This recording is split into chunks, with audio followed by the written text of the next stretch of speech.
My name is Carlos Xavier Rodriguez, and I am an associate professor of music education at the University of Michigan.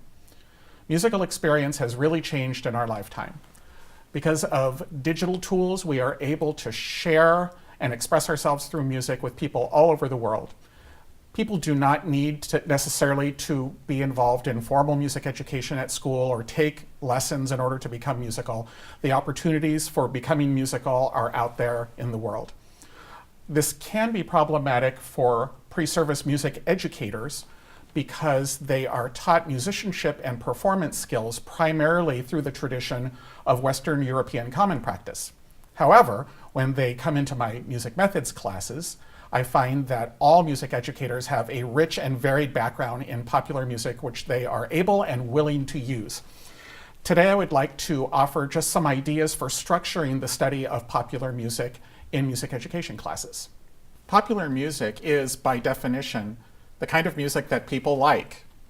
And for that reason, it probably needs to have more prominence in music education programs than it does.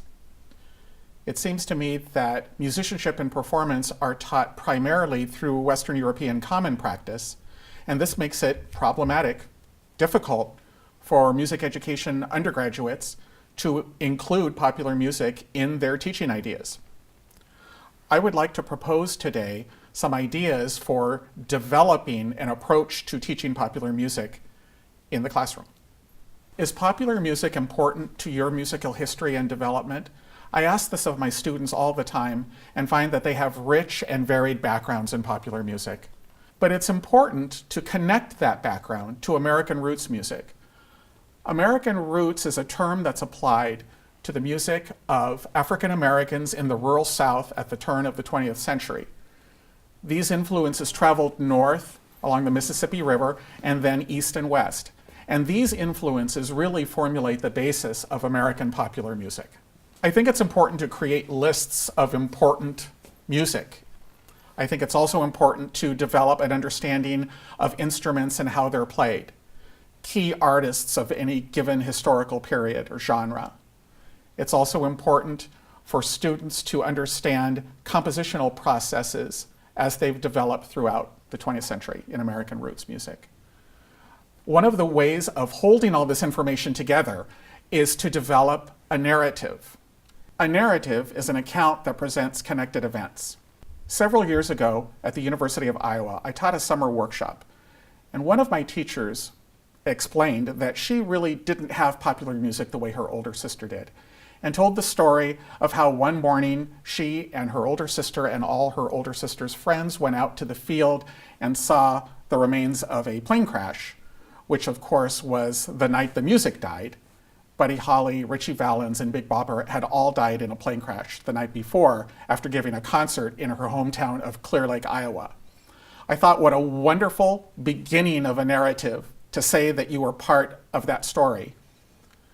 So I went on the internet and found some stories about the day that the music died. I Googled February 3rd, 1959, and got numerous newspaper articles about it.